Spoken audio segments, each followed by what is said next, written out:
Amém. Queridos irmãos, a paz do Senhor Jesus, amém.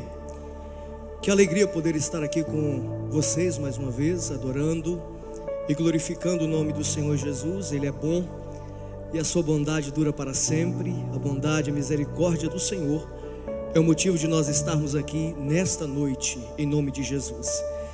Irmãos, eu recebi o convite do pastor Marciano ontem por volta das 10 horas da noite e perdi o sono.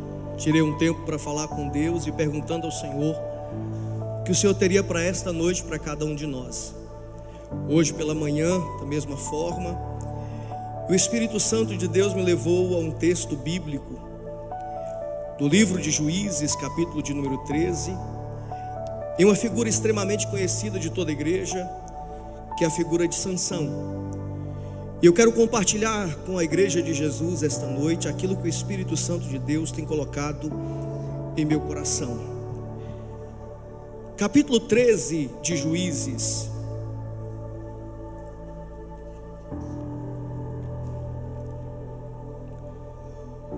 Eu queria fazer a leitura de alguns textos meio que salteados.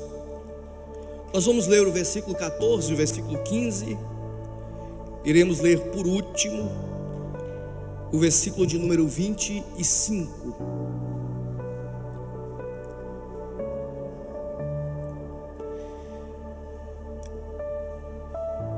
De tudo quanto procede da vide não comerá, nem vinho, nem bebida forte beberá, nem coisa imunda comerá.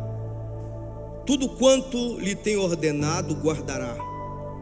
Então Manoá disse ao anjo do Senhor: ora, deixa que te detenhamos e te preparemos um cabrito. Porém o anjo do Senhor disse a Manoá: ainda que me detenhas, não comerei de teu pão, e se fizeres holocaustos, o oferecerás ao Senhor, porque não sabia Manoá que fosse o anjo do Senhor. Versículo 25: e o Espírito do Senhor começou a impelir de quando em quando para o campo de Dan, entre Zorá e Estaol. Glória a Jesus, irmãos. Queridos irmãos, eu quero falar esta noite sobre a história de Sansão como um exemplo de um fracasso espiritual. Eu preciso começar falando aqui esta noite que o livro de Juízes é a história de aproximadamente 12 homens de Deus que se levantaram sobre Israel para julgar a nação. O contexto nos fala de um momento em que Israel está já na terra da promessa, na terra prometida, em um período de expansão, de domínio, de conquista. E uma das palavras-chave que nós vamos encontrar no texto bíblico de Juízes é que o povo de Deus, ele se esqueceu do Senhor. O povo de Deus, ele entra quando esquece do Senhor em declínio espiritual, político. E como se não bastasse, os inimigos daquela nação começam a dominar, a oprimir o povo de Deus. Sempre que a gente vai perceber que esse povo ele está em opressão, em domínio, a nação começa a clamar, a gritar, a suplicar a Deus. E nesse contexto Deus então levanta os seus juízes. A história é aproximadamente entre 325 anos de reinado dos juízes, ou de governo dos juízes. E entre esse período de 325 anos, nós vamos ter aproximadamente 12 juízes. Se nós contarmos ainda a história de Eli e Samuel, nós teremos 14 juízes que reinaram sobre, ou dominaram sobre a nação de Israel, num período de necessidade. O texto que nós acabamos de ler aqui nos fala do último juiz de Israel. Sansão, ele é o último juiz de Israel. A Bíblia vai mostrar para nós que o contexto é de domínio dos filisteus, aproximadamente 40 anos de domínio. O versículo 1 do capítulo de número 13 vai dizer exatamente isso para nós. É nesse período de domínio em que o Senhor ele envia um anjo até uma cidade, até um determinado lugar, e encontra-se com a mulher. E a Bíblia vai dizer para nós que esta mulher de Manoá recebe uma visão, uma revelação de Deus, dizendo que dela nasceria um filho. E o texto sagrado vai dizer para a gente que ela era estéril, ela não poderia dar à luz um filho. O anjo do Senhor lhe faz a promessa e desaparece. A mulher procura Manoá e lhe fala sobre a visão que teve da parte de Deus. E então ele ora ao Senhor e pede que uma confirmação, que o anjo apareça mais uma vez, e o anjo aparece. É interessante a gente observar que o texto bíblico mostra para a gente as palavras anjo do Senhor em letras maiúsculas. E normalmente quando essa expressão anjo do Senhor aparece em letra maiúscula, não é apenas um anjo, um ser angelical, é a própria presença de Deus. Nós estamos diante de uma teofania, que é a manifestação clara, a manifestação nítida, a manifestação pessoal do próprio Deus. Aliás, todas as vezes que essa manifestação pessoal ou esta teofania aparece nas Sagradas Escrituras, esse anjo não apenas ele apresenta-se como anjo do Senhor, mas ele recebe adoração. Todas as vezes que apenas um anjo ou entidade angelical que é enviada por Deus para trazer uma mensagem e alguém se prostra para adorar, ele diz: não faça isso, porque eu sou conservo seu, eu sou igual a você, estou diante de uma missão, estou debaixo de uma ordenança.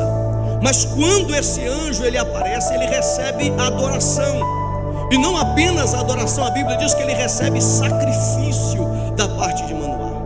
A Bíblia então revela para nós que a mensagem é mais uma vez declarada.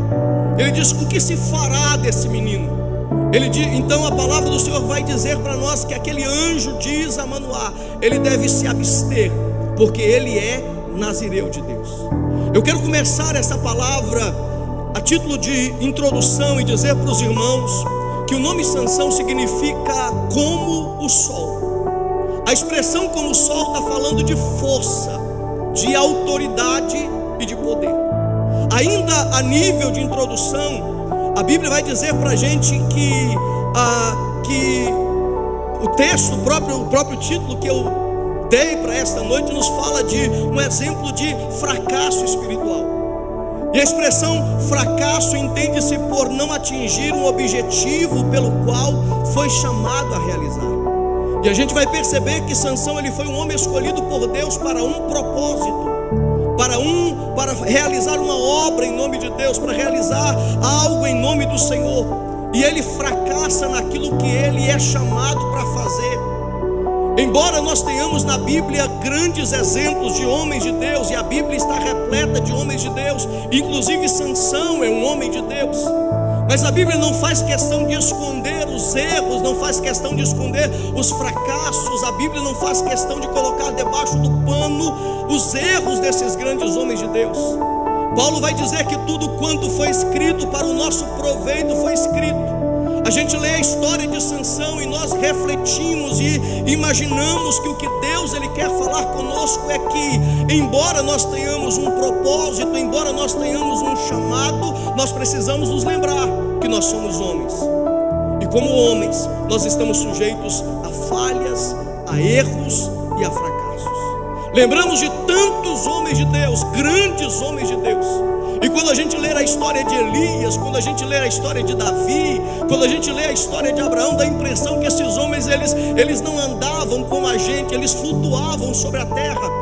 E Tiago diz que a respeito de Elias, que ele era homem sujeito às mesmas paixões que nós. Isso diz que esses homens eram homens como a gente, era gente como a gente. Estavam sujeitos aos erros e fracassos. Mas o que nos mostra essas histórias ou esses exemplos bíblicos é que, como eles, nós também podemos ser instrumentalizados por Deus e usados por Deus. Que uma história de fracasso pode se transformar em uma história de vitória. Que uma história de derrota pode ser transformada em uma história de alguém que pode ser usado por Deus para realizar algo extraordinário para a glória do nome do Senhor Jesus. Quem era Sansão? Em primeiro lugar, Sansão ele era fruto de uma promessa de Deus. O que eu citei para os irmãos na história é que o anjo do Senhor se apresenta a Manoá e a sua esposa e faz para eles uma promessa. Ele é fruto de uma promessa da parte de Deus. A segunda coisa que eu vejo na história de Sansão é que ele era fruto de um milagre. A mulher era estéril e não poderia dar à luz a um filho. E uma mulher estéril, não podendo dar à luz a um filho, só poderia gerar por meio de um milagre. Sansão ele é não apenas o fruto de uma promessa, mas o fruto de uma intervenção divina. Porque milagre nada mais é do que a intervenção do sobrenatural no natural. A intervenção daquilo que o homem não pode fazer, unindo aquilo que o Deus eterno é capaz de fazer. E Deus ele sempre nos surpreende com milagres. Aliás, o nosso Deus, ele é um Deus de milagres. Terceira coisa que eu vejo na história de Sansão é que Sansão ele é nazireu desde o ventre. É interessante porque Deus ele vai trazer algumas orientações para sua mãe, dizendo ele é nazireu. A partir de quando? A partir de quando ele nascer? Não, desde o seu ventre. Não apenas aquele menino deveria se resguardar de algumas coisas, mas a sua mãe também deveria se resguardar de algumas coisas. O anjo diz: você não tomará vinho, não tocará em coisa imunda, não irá fazer coisa alguma contrária à lei de Deus, porque há uma ordenança, porque o menino que está no teu ventre, ele é escolhido, ele é nazireu desde o ventre.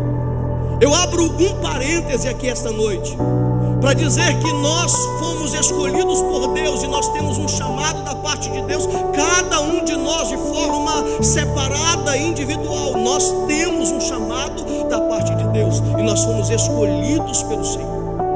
A Bíblia vai dizer a respeito de Davi: antes que te formasse, o próprio Davi vai dizer: antes que te formasse no ventre, eu te conheci.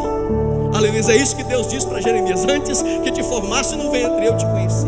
Davi ele vai escrever e dizer: olha, antes, enquanto eu estava sendo formado no ventre materno, o Senhor escrevia a minha história em um livro. O que Deus está dizendo é que a vida do ser humano não começa a partir do terceiro mês, como a ciência está tentando nos fazer engolir goela abaixo. Não começa a partir do nascimento, mas a vida começa a partir de quando ela começa a ser gerada. O que Deus está dizendo para aquela mulher e para aquele homem é que esse menino, ele foi escolhido, ele tem um chamado, ele é o meu escolhido, ele é um nazireu desde o ventre da sua mãe. A palavra nazireu vem da raiz hebraica nazir, e essa expressão significa consagrado, dedicado.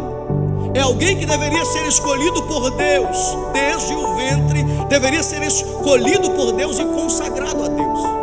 Há duas separações para essa questão do voto do nazireu.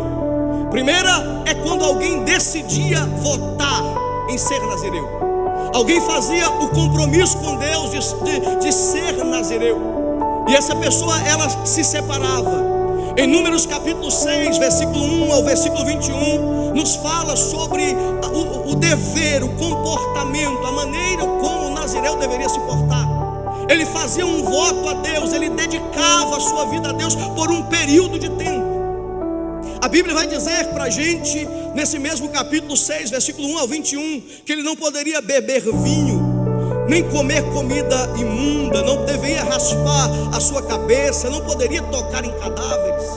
Eram algumas das ordenanças do nazireu. É como se ele dissesse: a minha vida a partir de agora e por um determinado tempo vai ser exclusivamente para Deus. A segunda maneira é a maneira que nós estamos percebendo aqui a respeito da vida de Sansão. Não é ele que faz o voto, não é a mãe que faz o voto, como no caso de Samuel. A gente vai perceber no caso de Samuel, no exemplo de Samuel, que a sua mãe o consagrou a Deus, o fez nazireu, o apresentou a Deus para ser nazireu e servir a Deus. Ele foi dedicado a Deus durante toda a sua vida. Embora algumas pessoas tivessem um tempo, algumas outras pessoas eram escolhidas para viver, aleluia, durante a sua vida e a sua existência, cumprindo esse voto de Nazireu diante do Senhor. A escolha aqui não é da mãe, não é do pai, a escolha aqui é de Deus. Deus está apontando para aquele menino e está dizendo: ele será a partir da sua concepção, ele será alguém dedicado a mim, consagrado a mim, e a vida dele será uma vida dedicada àquilo que eu quero fazer através da sua vida. Como ainda a respeito da vida de Sansão, ele foi criado em um lar devotado a Deus. A Bíblia vai mostrando para a gente, no capítulo 13, no versículo 12, se você puder manter a sua Bíblia aberta, olha o que o texto vai dizer para a gente no versículo de número 12. Então disse Manoá: cumpram-se estas tuas palavras, mas qual será o modo de viver e serviço do menino? Aquela casa era uma casa que temia a Deus. Os pais de Sansão eram um homem e uma mulher que tinham a dedicação a Deus. Quando Deus fala a respeito do menino, quando Deus fala a respeito do voto, quando Deus fala a respeito da maneira como ele deveria viver, a pergunta de Manoá para Deus é: como é que a gente deve proceder? Como é que a gente vai criar esse menino? Como é que nós vamos apresentá-lo ao Senhor? Como nós vamos nos portar com essa pessoa que o Senhor tem um propósito para a sua vida? Oxalá se cada um de nós como pais tivéssemos a visão de Manoá. Que cada crente, pais e mães aqui esta noite tivesse a mesma visão de Manoá. Entendesse que os nossos filhos são herança do Senhor.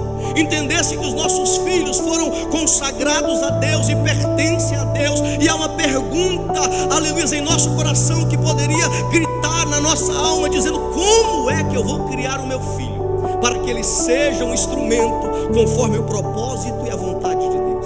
Eu imagino que a maioria de nós, eu sou pai de 2, a maioria de nós, quando os nossos filhos nascem, nós começamos a fazer alguns projetos. Vai ser doutor, advogado, vai ser médico, vai ser juiz, vai ser isso, aquilo ou aquilo outro. Mas poucos de nós olhamos para os céus e perguntamos: Senhor, qual é a tua vontade para essa criança?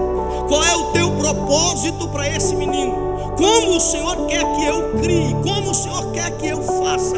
Aleluia. O que nós percebemos no convívio familiar de Sansão é uma família devotada a Deus e temente a Deus e preocupada em que o projeto de Deus não seja frustrado por causa deles. Que o projeto de Deus não seja violentado por uma má ação deles. E há uma preocupação no coração deles em perguntar para o Senhor: Senhor, como é que o Senhor quer que a gente crie esse menino? De que maneira nós devemos portar a partir de agora com relação a ele? E a resposta do anjo é: não somente o menino é consagrado, mas a partir de agora, desde a sua gestação até quando ele nascer, a sua mãe não tocará em coisa imunda, não tocará em cadáver, não irá comer nada impuro ou imundo. Está falando dos alimentos que não deveriam ser comidos pelos judeus, mas o texto também diz claramente para nós: ela também não deverá tomar vinho. Não somente o menino será consagrado nesse período, mas também a sua mãe será consagrada.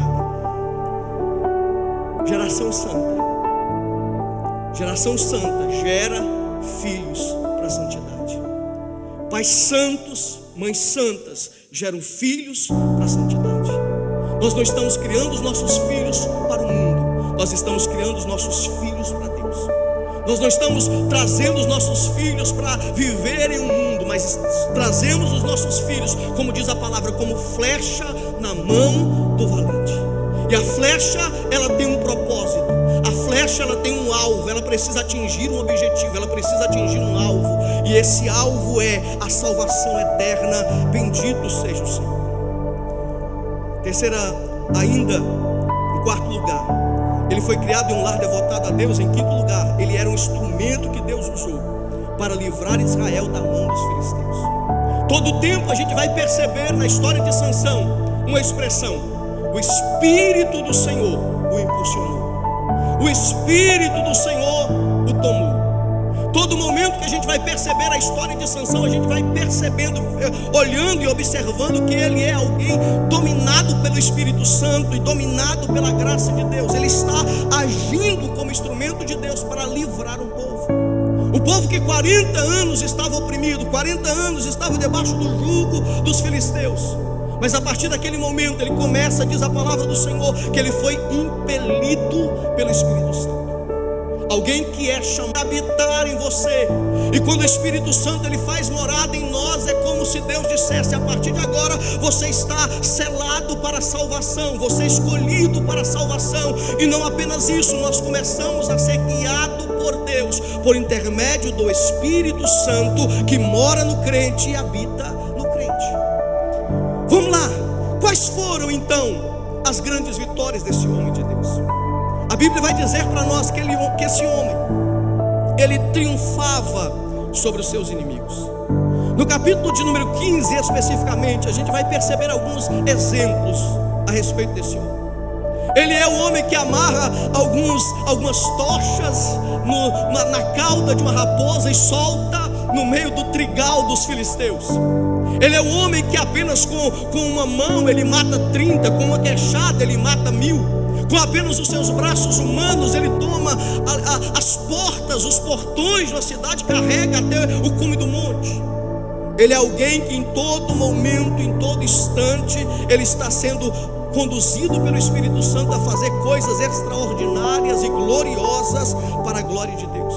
Aliás, ele é escolhido para isso, ele é chamado para isso. Ele veio ao mundo com esse propósito e ele faz grandes proezas. Sansão, a Bíblia diz que o Espírito Santo o impelia de quando em quando, mas quando o Espírito vinha, uma força descomunal tomava o corpo de Sansão. Uma força descomunal fazia com que ele vencesse os seus adversários, vencesse os seus inimigos. E essa força, a Bíblia diz que o Espírito do Senhor apossou-se de Sansão. A força não era o braço, não era o cabelo. A força era era o compromisso que Sansão tinha com Deus e a ação de Deus na vida de Sansão. Cada um de nós, se a gente pudesse trazer, e podemos de fato trazer para as nossas vidas, aleluia, esse exemplo, somos também de alguma forma como Sansão, escolhidos por Deus e chamados por Deus e depositados em nossa vida algo extraordinário, que é a presença do Espírito Santo. Sozinho, eu e você somos comuns. Sozinhos, eu e você somos apenas mais um no meio da multidão. Mas é só ter o Espírito Santo de Deus descer sobre nós, e aquilo que era habilidade humana, e somente humana, passa a ser habilidades dadas por Deus. Sansão passava desapercebido. Eu não imagino Sansão como um homem descomunal, de uma altura como de gigante, de uma força extraordinária comum. Não, eu não percebo isso na palavra de Deus. Eu percebo que quando Deus o enchia, quando o Espírito Santo o tomava, a força sobressaía em Sansão, porque essa força não vinha dele, essa força vinha da parte de Deus. Sansão é como nós. Se tirar o Espírito Santo de Deus, a gente se torna comum, como a multidão. A gente não consegue vencer os impulsos, a gente não consegue vencer o pecado, a gente não consegue vencer o mundo, a gente não consegue vencer a Satanás. Pelo contrário, sem o Espírito Santo somos vencidos e derrotados. Mas quando o Espírito Santo está sobre o crente, nos tornamos gigantes na fé, nos tornamos homens e mulheres extraordinários na presença de Deus. Quando eu leio a história dos heróis da fé em Hebreus capítulo 11, eu percebo exatamente isso. O escritor aos Hebreus não faz questão de mostrar esses gigantes da fé como homens extraordinários, como homens diferentes. Mas a Bíblia diz que esses homens apagaram a força do fogo, colocaram em fuga exército, e pela fraqueza tiraram forças. Eu percebo que esses homens, por meio da fé e por meio da presença de Deus sobre eles, fizeram coisas extraordinárias. O Deus que servimos é o mesmo Deus de Sansão. O Deus dessa igreja é o mesmo Deus de Sansão. É o mesmo Deus de Jefité, é o mesmo Deus de Gideão, é o mesmo Deus dos apóstolos. Esse é o mesmo Deus. Aliás, o nosso Deus, ele diz na sua palavra que ele não muda, ele é o mesmo ontem, hoje e o será para todos sempre. Tem crente para dizer glórias a ele esta noite? Quando então começa o declínio na história desse grande homem de Deus? Bíblia vai dizer para a gente, e a gente vai gastar o maior tempo dessa palavra exatamente aqui. Quando é que começa o declínio na história de Sansão? Primeiro, o declínio na história de Sansão começa quando ele começa a andar sozinho. Você vai perceber que toda a história de Sansão é uma caminhada solitária. É um homem que está sozinho. Capítulo 13, versículo 1, você vai perceber, ele desce e ele está só. Ele mata o leão e ele está só. Ele vai contrair matrimônio e ele está só. Todo tempo, Sansão, ele está só. E eu quero dizer para a igreja que todas as vezes que nós estamos só, nós estamos sujeitos à queda e ao fracasso. Aliás, a própria palavra do Senhor em Provérbios capítulo 18, versículo 1 diz que quem se isola busca interesses egoístas e se rebela contra a sensatez. O que Provérbios está dizendo para nós é que não é sensato andar sozinho. Quando você está sozinho, você está muito mais vulnerável ao pecado. Quando você está sozinho, você está muito mais vulnerável à queda. Quando você está sozinho, você está muito mais vulnerável ao erro. Dificilmente você vai falar alguma palavra obscena ou vai praticar algum tipo de pecado se tiver alguém do teu lado que tem a mesma fé que você. O propósito de Satanás muitas das vezes é nos isolar. E ele nos isolando, ele faz com que as suas artimanhas e os seus projetos começam a atuar em nossa vida e nós caímos, porque nós não buscamos na sabedoria o estar junto, o companheirismo. Sansão, a história e a trajetória de Sansão é uma história solitária. O meu conselho para esta igreja é: procure crentes. Eu não estou dizendo para você ter amizades qualquer. Eu não estou dizendo para você andar com qualquer um. Eu estou dizendo: escolha alguém que tenha fé.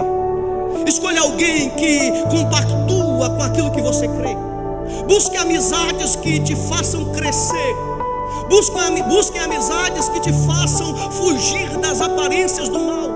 Amizades que te ajudam na oração, amizades que te ajudam na consagração, amizades que te trazem para a casa de Deus, que te influenciam a estar na casa de Deus. Porque existem amigos, falsos amigos, que conduzem tantos ao erro e ao fracasso.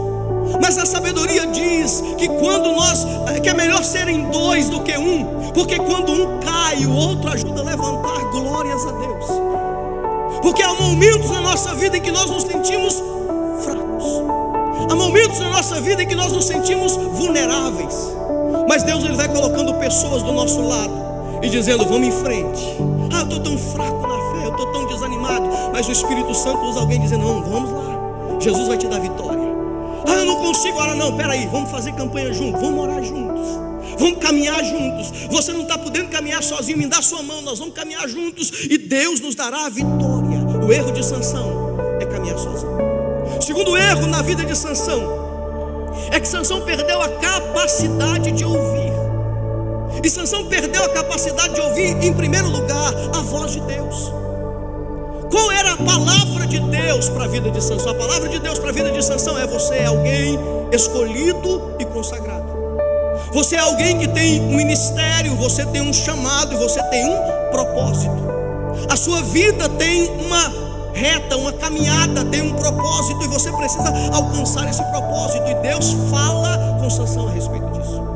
Qual é o problema de Sansão? É Sansão não ouvir a voz de Deus.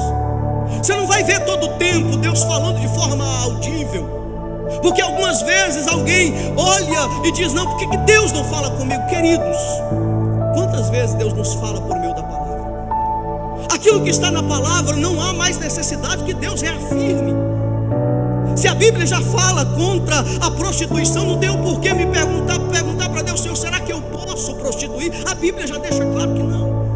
Será que eu posso praticar esse tipo de pecado? Se a Bíblia deixa claro que não se deve praticar, então eu não devo praticar. E eu não preciso perguntar ao Senhor, porque já está na sua bendita palavra. Quantos me entendem esta noite? Porque tem gente que às vezes ele quer praticar o erro, ele quer pecar, ele quer praticar aquilo que desagrada a Deus. Aí ele vai para a oração: não, Deus vai ter que falar comigo, porque se Deus não falar comigo eu vou fazer. Não, você já está disposto a fazer. porque a palavra de Deus já está dizendo para você não fazer. Ouça a voz de Deus por meio da sua palavra. Deus pode falar por meio dela, Deus pode falar por meio das suas de instrumentos de homens, Deus pode falar por visão, Deus pode falar por profecia, por sonhos, por revelações. Deus tem N maneiras de falar, mas a palavra de Deus é a sua voz.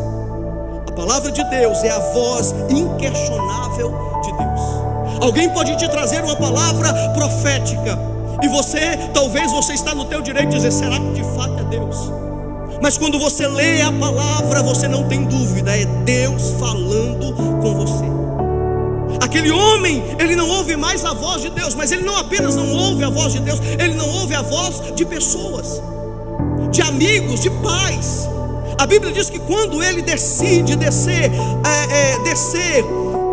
até o lugar onde estava a sua primeira esposa, em Zorá, a Bíblia vai dizer para nós, no capítulo 14, ele desceu a Timná. E quando ele desce em Timná, a Bíblia diz que ele volta trazendo a notícia de que encontrou uma moça muito bela, muito formosa, e que queria que os pais a tomassem por esposa. Mas a resposta do pai dos pais é: porventura não tem alguém entre nós, entre os teus irmãos, entre os teus parentes, alguém que tem a mesma fé, a mesma devoção a Deus? Por que buscar em outro lugar? Ele não ouve a voz dos seus pais, ele não ouve a voz de alguém que interessa por ele. Sabe, irmãos, muita gente entra em caminhos errados, muita gente quebra a cara porque deixa de ouvir pessoas que lhe querem bem. Às vezes a gente deixa de ouvir conselhos bons, a gente deixa de ouvir pessoas que nos amam, a gente deixa de ouvir pessoas que querem o melhor para a gente ouvir pessoas que não tem nada a ver conosco, que talvez não queiram o melhor como os pais querem, como pais espirituais querem, como pais físicos querem. A gente prefere ouvir outros conselhos, e esses conselhos nos levam à destruição. O problema de Sansão é deixar de ouvir. Terceira coisa que a gente percebe na vida de Sansão como declínio espiritual é a sua falta de consagração a Deus. Sansão, ele era um homem consagrado a Deus desde o seu ventre, mas Sansão menospreza a sua consagração. Sansão, ele é um homem nazireu de Deus, alguém que Deus escolheu desde o ventre, mas Sansão, ele despreza a sua consagração. Ele deixa de lado e ele vai começar a fazer algumas coisas que desagradariam a Deus e quebrariam o voto de Nazireu. Sabe, nós fomos escolhidos por Deus e chamados por Deus e fomos consagrados a Ele. A palavra consagrar é, de fato, dedicar-se, entregar-se completamente a Deus. A vida de Sansão deveria ser uma vida consagrada, e ele deveria viver conforme aquilo que ele foi escolhido e conforme ele foi chamado. Mas em todo tempo Sansão, ele está brincando com Deus e com a sua palavra. Em todo tempo Sansão está negociando valores. Em todo tempo Sansão está abrindo brechas e concessões. Ele está menosprezando aquilo que recebeu. E, queridos, quantos de nós estamos brincando com aquilo que Deus nos deu? Brincando com a nossa salvação, brincando com a nossa vida eterna, brincando com aquilo que Deus confiou em nossas mãos, brincando com o ministério que Deus nos entregou, brincando com aquilo que Deus nos chamou para fazer. Algumas pessoas talvez não abandonam, não entregam, não dizem: não, eu não vou fazer mais, eu vou descer até o lamaçal e vou terminar de lamear. Não, ele vai lá e lameia um pouco e volta, vai lá, pisa um pouco e volta. Desprezam aquilo que Deus colocou em suas mãos, desprezam a salvação da sua alma, desprezam a graça do Espírito Santo, desprezam o nome escrito no livro da vida, desprezam a esperança da vida eterna. Pessoas que, como Sansão, desprezam aquilo que Deus investiu nela, aquilo que Deus colocou sobre a sua vida. E a consequência disso, como no caso de Sansão, na história de Sansão, é a sua destruição. O que eu vejo na vida de Sansão ainda, que lhe leva à queda, é uma falta de vida de oração. Eu vejo Sansão na Bíblia, pastores, orando apenas 2 vezes. A primeira oração de Sansão é no capítulo de número 15, quando Sansão, ele vence com a queixada de jumento os filisteus, 1000 filisteus. A Bíblia diz que ele mata aqueles 1000 filisteus, e ele se esgota fisicamente e espiritualmente. E ele ora a Deus nesse momento, dizendo: Senhor, o Senhor deu livramento pela mão do seu filho, do seu servo. Como agora o Senhor me deixará morrer de sede? E Deus então abre uma rocha, uma fonte, e ele bebe, sacia e recobra as suas forças.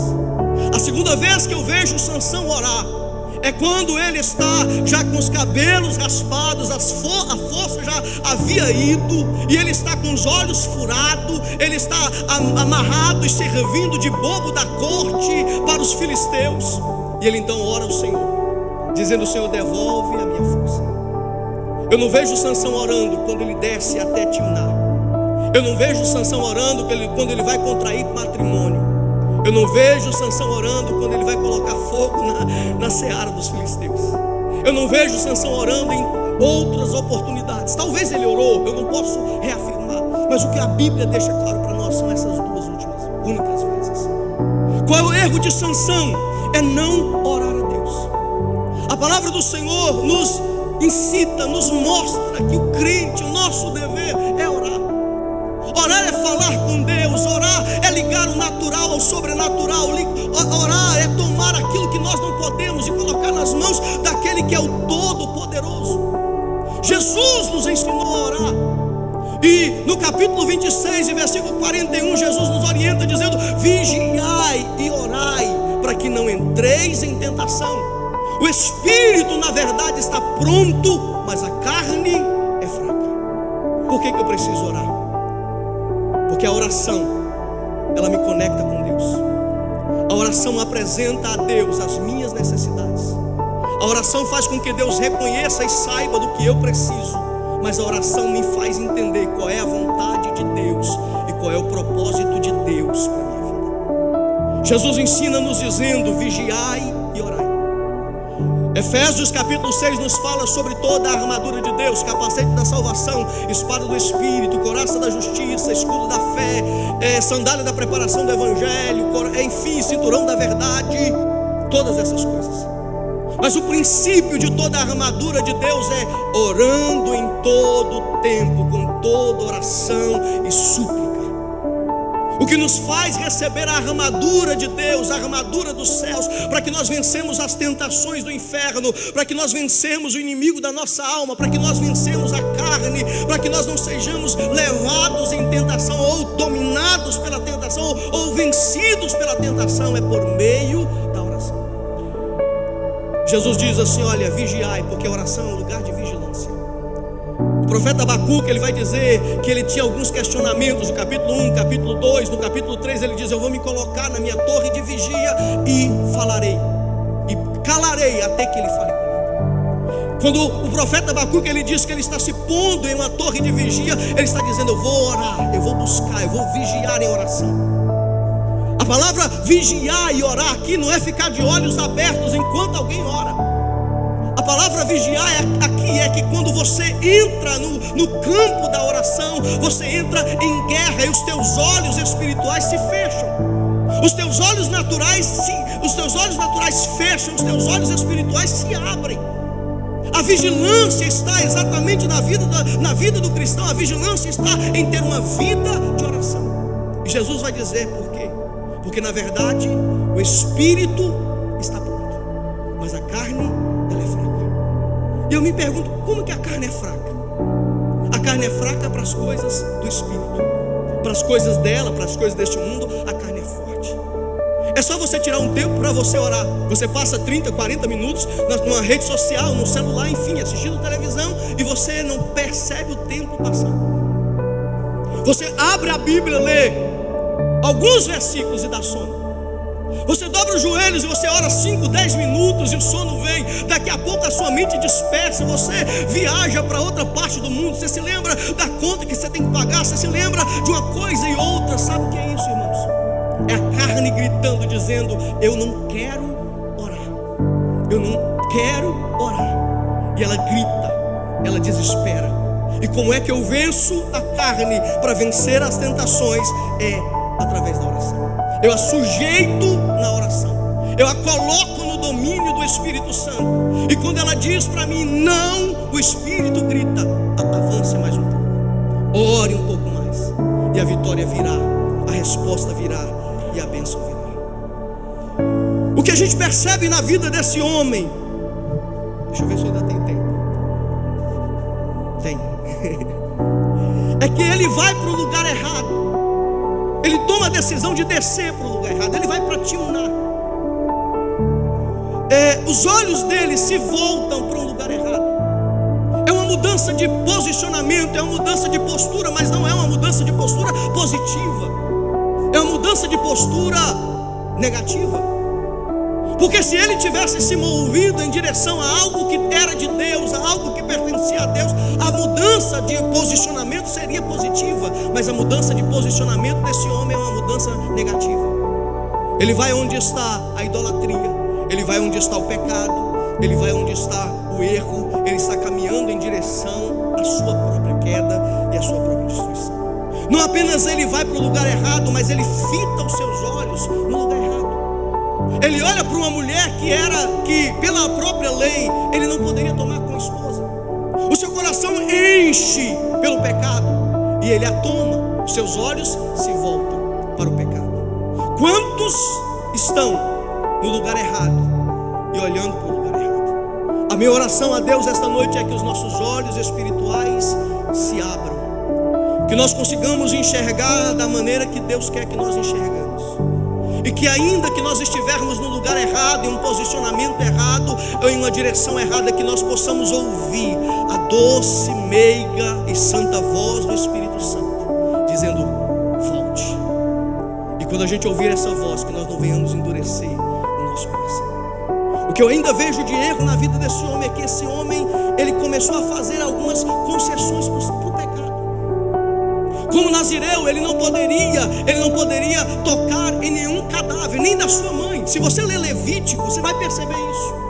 Nem mãe, nem irmã, nem tio, nem tia, nem um parente próximo. O nazireu não poderia carregar o cadáver. O nazireu não poderia tocar o defunto. Se alguém morresse próximo dele e ele tocasse o cadáver, ele teria que raspar a cabeça novamente e refazer o voto de nazireu. Ele deveria se reconsagrar novamente a Deus. É mais ou menos assim. E a Bíblia vai dizer para nós que ele está indo para a festa de casamento. Ele encontra com um leão. E a Bíblia diz que ele rasga o leão no meio, porque o Espírito Santo o tomou, o impulsionou. Ele rasga o leão no meio pela boca. E quando ele volta da festa, ele encontra no cadáver do leão mel silvestre. Ele toma o mel e come. O que eu acho interessante é que ele percebe que errou, que pecou, porque ele chega em casa e ele não fala para os pais. Ele come e dá para os seus pais, e ele não avisa de onde que veio. Ele começa a abrir concessões.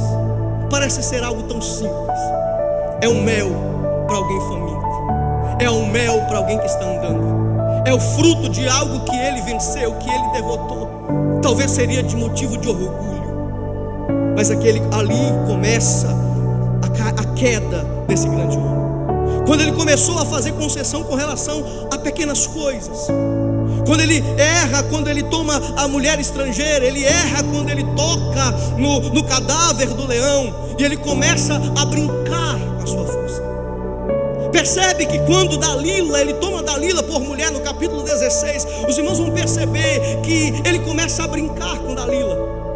E Dalila começa a dizer: me diga onde consiste a tua força. Se você me amarrar com cordas virgens, assim, trançar o meu cabelo, e se fizeres assim por 3 vezes, ele a engana.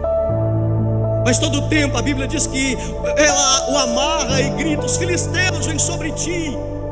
E ele despedaça as cordas que ele prendia e mata os filisteus. Primeira, segunda, terceira. Na 4ª vez, Dalila consegue entrar na mente, no coração de Sansão. E diz: revela agora a mim o teu segredo. Ele diz: eu sou nazireu, tenho voto sobre a minha cabeça. Se raspares a minha cabeça, então eu serei como um homem comum. E aí a Bíblia diz que ela o deita, lhe chama alguém, lhe corta o cabelo e amarra, e ela mesma grita: os filisteus vêm sobre ti. E é interessante porque ele se levanta dizendo, como sempre diz: eu vou quebrar as minhas cordas e vou fazer como das outras vezes.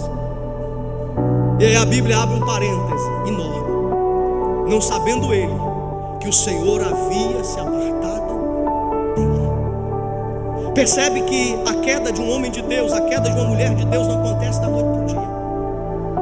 A queda de alguém, você olha para alguém, um vulto espiritual, alguém de nome, de renome, de posição, ele não cai da noite para o dia no estalar de dedo. Há algumas concessões, há algumas aberturas, há algumas coisas que ele vai abrindo mão, algumas coisas que ele vai agarrando, algumas coisas que ele vai tomando para a sua própria vida, há algumas coisas que ele vai começando a dizer: não, mas isso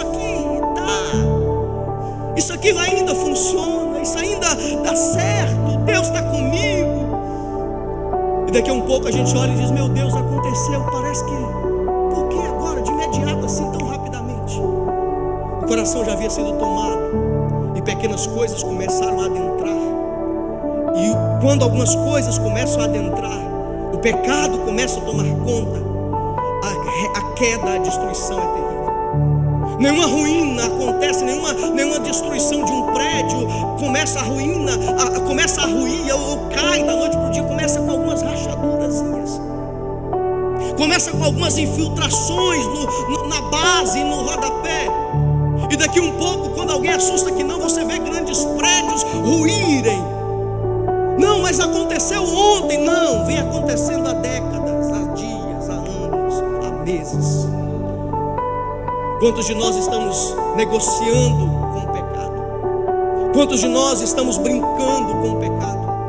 Brincando com a nossa força, dizendo: não, amanhã eu me levanto do mesmo jeito. Jesus é misericordioso, Jesus é perdoador. Amanhã eu oro e Jesus me perdoa. Amanhã eu falo com Ele novamente e isso se apaga. E as forças estão minando, estão indo embora, até o momento em que alguém cai e ele não consegue se levantar mais, ele não consegue se reerguer, ele não consegue mudar a sua vida, a sua existência, porque ele abriu concessões em coisas simples e pequenas que se transformaram em coisas grandes. A palavra do Senhor diz assim: pegai, pois, as raposinhas, porque são elas que danificam a vinha. É interessante porque a raposa grande, ela até come os frutos da vinha. Ela vai no vinhaval e ela toma as uvas e devora as uvas, é um prejuízo.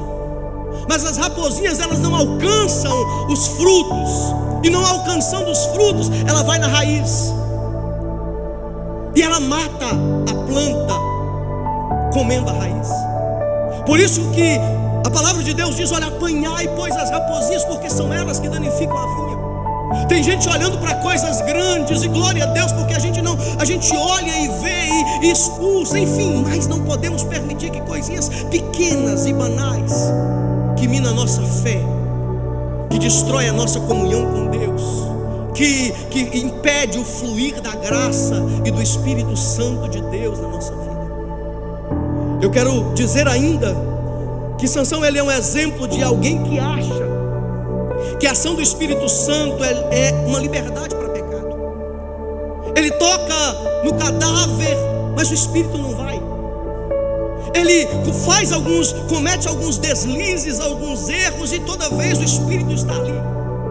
Ele vence 1000 pessoas com uma queixada de jumento. Ele ora e a água jorra em uma penha de rocha. Ele está percebendo que todo o tempo a presença do Espírito Santo, ele vai lá e engana, não, como das outras vezes. O Espírito veio, o Espírito veio, o Espírito veio, o Espírito veio. Quantas pessoas a gente não conhece assim? E lembrando dessa palavra, o Senhor me levou em Mateus capítulo 7, versículo 21 e 23. Quando o Senhor diz na sua palavra: nem todo aquele que me diz Senhor, Senhor, entrará no reino dos céus, mas aqueles que faz a vontade de meu Pai que está nos céus. Muitos me dirão naquele dia: Senhor, Senhor, não profetizamos nós em teu nome, e em teu nome não expulsamos demônios, e não realizamos muitos milagres? Então eu lhes direi claramente: nunca os conheci. Afastem-se de mim, vocês que praticam iniquidade. Percebam o que Jesus está dizendo. Ele diz: muitos dirão naquele dia: Senhor, Senhor. Quando diz Senhor, Senhor, e por duas vezes, é uma declaração clara de alguém que entendeu que Jesus é o Senhor. Não é alguém que levantou a mão e não tem entendimento nenhum da graça de Deus, da salvação em Cristo Jesus. Não, é alguém que aprofundou. Aprofundou tanto ao ponto de ser instrumentalizado por Deus, de ser usado por Deus. A Bíblia diz que ele profetiza, ele faz maravilhas. E a palavra maravilha está falando aqui de coisas extraordinárias. Está falando de levantar defunto, está falando de levantar o coxo, está falando de coisas extraordinárias. O Senhor vai dizer naquele dia: eu nunca te conheci. E a minha pergunta para Deus, enquanto eu li esse texto, é: Senhor, como que o Senhor nunca conheceu? Ele te chama de Senhor. O Senhor não tem amnésia, o Senhor não se esquece. O Senhor não é um Deus que tem uma mente pequena, que tem uma mente limitada. O Senhor não é um Deus que se esquece facilmente. Como é que o Senhor nunca se lembrou desse homem que falou Senhor, que clamou pelo teu nome, que fez maravilhas em teu nome? O Senhor diz: eu nunca te conheci. E aí tem coisas que Deus vai falando com a gente por etapa. E eu li o texto hoje, Deus me deu a revelação desse texto hoje, em Ezequiel capítulo 33, versículo 20. Também quando o justo se desviar da sua justiça e fizer mal, e eu puser uma pedra de tropeço diante dele, ele morrerá. Uma vez que você não o advertiu, ele morrerá pelo pecado que cometeu. As práticas dos justos dele não serão lembradas. Para mim, porém, você será responsável pela morte dele. O que o Senhor está dizendo é, trocando isso em miúdos, é que se o atalaia usado por Deus receber uma palavra de advertência para alguém que é justo, alguém que pratica a justiça, alguém que é reto, alguém que anda com Deus, alguém que tem uma vida diante do Senhor, mas ele cometeu um deslize, um pecado, falhou, errou. E o Senhor diz assim: olha, se você chegar para ele, se você não disser para ele, o sangue dele eu requererei das suas mãos. Mas se você o advertir, ele morrerá pelo pecado que cometeu. E aí a resposta de Deus: as práticas justas dele não serão lembradas. E o Senhor me esclareceu a mente, porque se Deus não se lembra dos nossos pecados, se Ele lança os nossos pecados no mar do esquecimento, se Ele lança os nossos pecados para trás dele e Ele não se lembra mais de nenhuma das nossas culpas, de nenhum dos nossos pecados, o Senhor está dizendo: eu também não me lembro das obras justas que alguém praticou ontem e mudou as suas obras de justiça por obras de pecados e obras injustas diante da minha presença. O que Deus está dizendo para nós, e o exemplo de Sansão serve para a nossa vida, é exatamente isso. Porque se nós temos alguém que foi usado por Deus e pelo Espírito Santo de Deus e dominado pelo Espírito Santo, e ele foi capaz de perder, e ele foi capaz do Espírito Santo sair da vida dele, e ele se tornar, como diz, um objeto de escárnio e de vergonha para o nome de Deus e para ele mesmo, o que não dizer de nós? Eu não estou aqui esta noite para dizer para cada um de nós que eu sou melhor que Sansão, ou que qualquer um de nós aqui seja melhor que Sansão. O que eu estou dizendo é que se ele, com toda a história que eu falei para os irmãos, com tudo aquilo que Deus prometeu, com tudo aquilo que Deus investiu, ele foi capaz de cometer tantas coisas e perder ou se deixar vencer por essas coisas, quanto mais nós. Que o Espírito Santo de Deus guarde a minha vida, que o Espírito Santo de Deus guarde a sua vida, porque haverá um dia em que nós estaremos diante da presença do Senhor, e nesse dia o Senhor vai dizer: não apartai-vos de mim, porque não vos conheço, mas sim, entra bendito, vinde bendito do meu Pai, e recebei por herança um reino que vos está preparado desde a fundação do mundo. Nós não vivemos a nossa vida aqui imaginando que nós vamos chegar nos portões de pérola e de lá nós ouviremos: eu nunca te conheci. Mas nós vivemos a nossa vida na esperança de que nós adentraremos naqueles portões e ouviremos da boca do bom mestre dizendo: vinde benditos do meu Pai e recebei por herança um reino, o reino que é vosso, o reino que é seus e está preparado desde a fundação do mundo. Quantos têm essa esperança esta noite? Diz glória a Deus. Aleluia. Quais foram os resultados da vida de Sansão? De tudo que ele praticou e errou, onde o levou? Primeiro, a Bíblia vai dizer para nós que ele foi enganado pela sua própria confidente, sua companheira. Ele perdeu a virtude do Espírito Santo na sua vida. O Espírito se afastou, a presença de Deus se afastou. Deus o deixou. Terceiro, ele perde a visão. Os olhos são literalmente furados, vazados. Perceba que o que eu estou falando para os irmãos, enquanto eu falo aqui em rápidas palavras, que nós façamos um exame de nós mesmos. Porque se nós temos a presença do Espírito Santo de Deus sobre nós, nós precisamos entender que também o homem pode perder. É por isso que Jesus ele vai dizer por algumas vezes em Apocalipse capítulo 3: guarda o que você tem, para que ninguém tome a sua coroa. O que nós aprendemos aqui na vida de Sansão, o que resultou aos seus erros, ele perdeu a visão, ele se tornou motivo de escárnio e de vergonha. Faziam dele palhaço, marionete, e gritavam: olha, levou o nome de Deus ao escárnio e à vergonha. Olha quem nos entregou esse homem que era o valente de Israel, do Deus de Israel, o valente de Israel, o vencedor do Deus de Israel. Nós o derrotamos, o nosso Deus Dagom nos entregou. Levaram ele para o palácio do rei, do palácio de Dagom, festejando, e ele se tornando motivo de vergonha, escárnio. Porque é assim que o diabo quer fazer com o crente. É assim que o diabo quer fazer conosco. Não apenas nos tirar da presença de Deus, mas nos fazer motivo de escárnio e de vergonha. Ah, peraí, mas até ontem você não estava lá na igreja? Até ontem você não estava vivendo assim? Você não era mulher, não dizia ser mulher de Deus e profeta, não dizia ser crente, salvo? Como é que eu estou te enxergando aqui? Jesus diz assim: olha, quando o sal perde o sabor, para nada presta, a não ser para ser pisado pelos homens. Mas a história de Sansão, glória a Jesus por isso, não é uma história apenas que termina em fracasso e derrota. Nos últimos momentos da vida de Sansão, perceba as atitudes dele que o levaram a se tornar um dos gigantes da fé. Porque toda a história que eu contei de deslizes e fracassos e derrotas não termina assim, glória a Deus por isso. Porque Deus ele pode transformar uma história de fracasso e de derrota em uma história de vitória. Deus pode transformar uma trajetória de erros em uma trajetória de alguém que possa ser instrumentalizado por Deus e pelo Espírito Santo. Eu olho para a vida de Davi, o erro de Davi, o pecado de Davi, as consequências do pecado de Davi com Betseba, mas eu percebo a graça de Deus sobre a vida de Davi quando lhe traz Salomão. E Salomão se torna, aleluias, vamos dizer assim, a forma de Deus dizer: eu te perdoei, eu vou te dar alguém que vai assumir o seu trono e que vai construir a minha casa de adoração, e o seu nome não será apagado.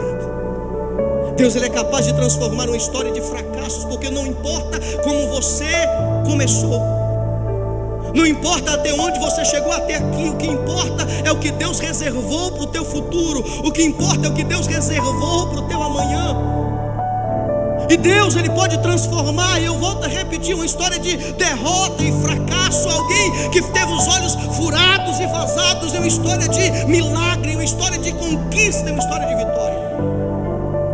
Sansão ele faz uma oração a Deus dizendo: Senhor, restaura a minha força. Mas é interessante porque no versículo 22 do capítulo 16, os cabelos de Sansão começaram a crescer. Ninguém viu. Filisteus não enxergaram para ir lá e raspar de novo, mas estava crescendo. Tem coisas que Deus está fazendo que talvez você não consiga enxergar. Tem trabalhares de Deus, tem pessoas que Deus está tirando do convívio, você não consegue entender.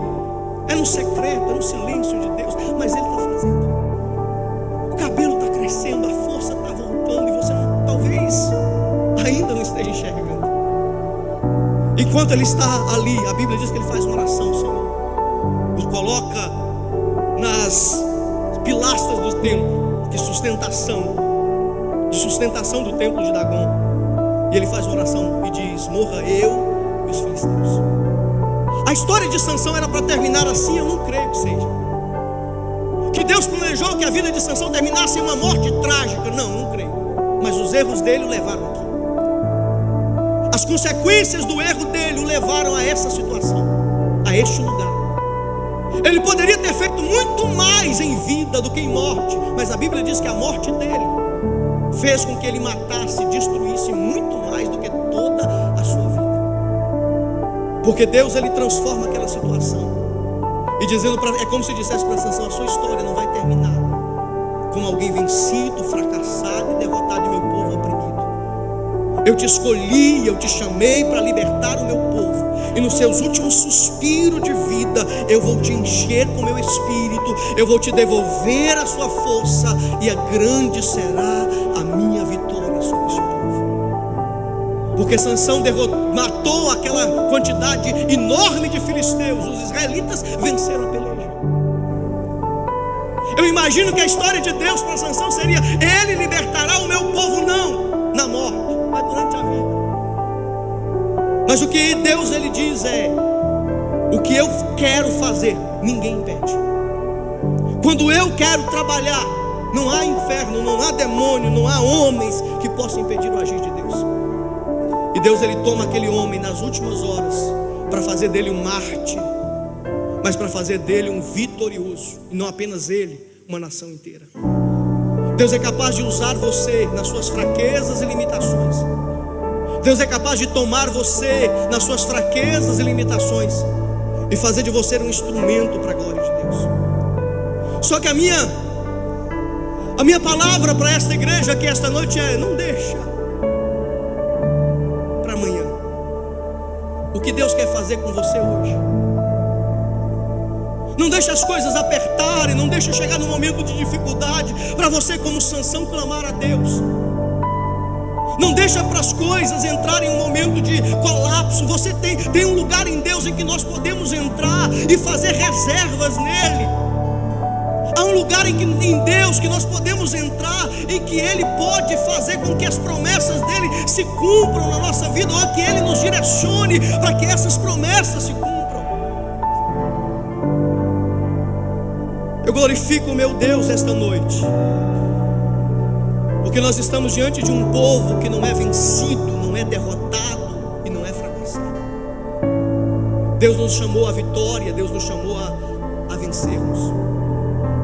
Não importa em que situação você esteja vivendo hoje: pastor, a minha vida hoje é uma vida de derrota e fracasso em alguma área. Não foi assim que Deus te chamou para viver. O Espírito de Deus que estava sobre a vida de Sansão é o Espírito que está aqui esta noite, e Ele quer repousar sobre a sua vida. Eu queria pedir à igreja de Jesus para se colocar de pé, porque eu quero orar com você por alguns segundos, por alguns minutos. Eu quero que você ore comigo nesta noite. Não adianta a gente falar aqui por uma hora e alguma coisa, não sei, meu tempo, e a gente terminar aqui sem entendermos o que Deus quer falar conosco. Enquanto eu orava a Deus e buscava a Deus a palavra, eu sempre falei: Senhor, que o Senhor transmita aquilo que está no teu coração, para o coração do teu povo. Que não seja Isaías, que não seja eu falando, mas o teu Espírito comunicando aquilo que está no teu coração. O que a tua igreja quer ouvir é a tua voz. E a voz de Deus para a tua vida aqui esta noite é: há reconciliação, há recomeço, há uma nova história. O diabo pode pintar alguns pontos finais, o diabo pode declarar alguns pontos finais, mas o nosso Deus abre um novo parágrafo. Ele vira a página da tua vida e da tua história para te dizer: eu recomeço hoje. Se você der lugar, se você quiser, se você permitir, eu recomeço hoje. Orecandarabassumi andarabacai. Alaia sobre canjo manaia sobre as. A presença do Eterno está neste lugar. O Espírito Santo de Deus está aqui. Aleluia. Ele te toma pelas tuas mãos esta noite e te sustenta. Este lugar que você está, essa posição que você está, não é onde Deus quer que você esteja. Ele muda cativeiros, Ele muda história, Ele muda ambientes, Ele muda lugares. porque a tua vida será um palco para que o nome dele ainda seja glorificado na terra. Senhor Deus e Pai, nós choramos esta noite. Deus, a tua palavra foi ministrada, foi pregada. Eu reconheço, Senhor Jesus, que nenhuma palavra humana é capaz de convencer alguém, mudar a vida de alguém. Mas se o Senhor pegar a palavra e colocar no coração do teu povo, e, ó Deus querido, fazer com que ela gere fruto, Senhor, eu creio, Senhor, que vidas serão mudadas e transformadas pelo poder da tua palavra. Jesus querido, como no exemplo de Sansão, Senhor, que o Senhor na última hora da sua vida deu a ele a oportunidade de um recomeço. Eu creio, Jesus, que esta noite pode não ser a última hora de muitos de nós. Oxalá que não seja de nenhum de nós, Senhor. Aleluia, mas que o Senhor tem também, ó Deus, o direito e a oportunidade em nós, porque nós abrimos o nosso coração e damos liberdade ao Senhor, para que o Senhor comece uma obra nova, uma obra gloriosa por intermédio do teu Espírito Santo. Que o Senhor tome a vida de alguém que achou que era o fim, que achou que terminaria agora e desse jeito. Que o Senhor recomece, ó Pai, debaixo da autoridade do teu santo nome, debaixo da autoridade que há no nome de Jesus Cristo. Nós declaramos falido, nós declaramos derrotado todo o império das trevas, nós declaramos falida toda palavra direcionada do inferno a esta casa, a esta família, a esta pessoa. Oh Deus santo e poderoso é o Senhor, digno de glória, de honras e de louvores. Esta igreja te adora esta noite, este povo te exalta esta noite, Senhor. Como o Senhor impulsionou a Sansão e derramou sobre ele o teu Espírito, a minha oração é que uma porção do teu Espírito seja dispensada sobre o meu irmão e a minha irmã. Que a força que ela precisa, que a força que ele precisa, que essa injeção de ânimo, que esse dunamis, que esse poder venha sobre a vida dele agora, sobre a vida dela esta noite, e que ele seja plenamente cheio da tua graça e do teu poder. O Senhor não nos chamou para a derrota e para o fracasso. O Senhor não nos escolheu para sermos vencidos, para sermos motivos de chacota e de desonra, e muito menos para desonrarmos o teu nome. O Senhor nos chamou para a vitória. No Senhor somos mais do que vencedores, em Ti somos mais do que vitoriosos. Oh Senhor da glória, que a Tua promessa e a Tua palavra se cumpra sobre a vida da Tua igreja esta noite, em nome de Jesus e para a glória de Jesus.